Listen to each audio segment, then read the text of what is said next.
YS Rajasekhara Reddy తన అధికార దర్పంతో అనుయాయులకు దోచిపెట్టిన మరో ఉదంతం కడప జిల్లాలో వెలుగు చేసింది. రాయలసీమ థర్మల్ పవర్ ప్రాజెక్టు నుంచి విడుదలవుతున్న బూడిదను మార్కెట్ ధరలో 4వ వంతుకే జగన్ కంపెనీలకు విక్రయించేలా ఒప్పందం కుదుర్చుకున్నారు. ఫలితంగా ఆర్టీపీపీ ఇప్పటివరకు 50 కోట్లు కోల్పోవాల్సి వచ్చింది.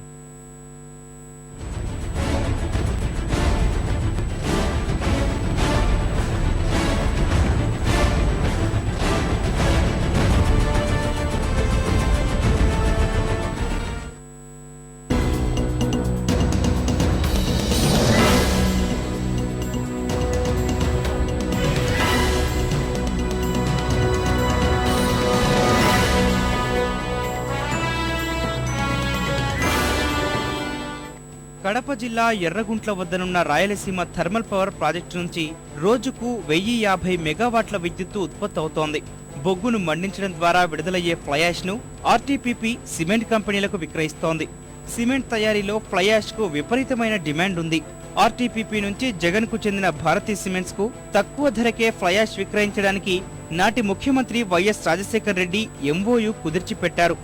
ఆర్టీపీపీ ఫ్లైయాష్ ను మెట్రిక్ టన్ను 115 రూపాయలతో రోజుకు 1500 మెట్రిక్ టన్నులు తీసుకెళ్లేలా ఆ ఒప్పందం 2008 నుంచి 2018 వరకు కుదిరింది. అదే ధరకు జమ్మలమడుగు వద్దనున్న దాల్మియా సిమెంట్స్ కు రోజుకు 450 టన్నులు, చెన్నైకి చెందిన జయజ్యోతి సిమెంట్స్ కు 300 టన్నులు అమ్మేందుకు ఒప్పందం చేసుకున్నారు. ఆ తర్వాత ఏ కొద్దో గొప్ప మిగిలే బూడిదని మిగిలిన కంపెనీలకు ఇస్తారు. దాల్మియా, జయజ్యోతి సిమెంట్స్ రెండు జగన్ కు లబ్ధి చేకూర్చిన కంపెనీలే కావడం గమనార్హం.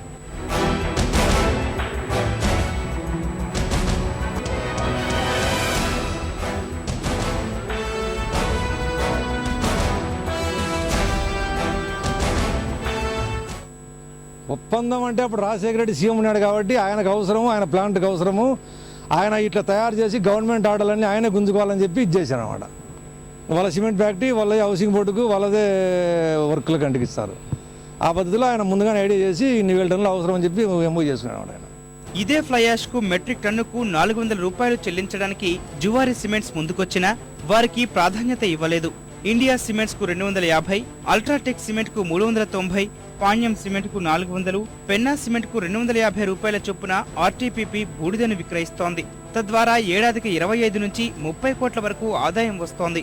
భారతి, దాల్మియా, జయజ్యోతి సిమెంట్స్ కు మెట్రిక్ టన్నుకు 115 రూపాయలు కాకుండా మిగిలిన కంపెనీలలాగే పెంచితే ఏడాదికి మరో 10 నుంచి 20 కోట్ల ఆదాయం ఆర్టీపీపీకి వచ్చే అవకాశం ఉంది.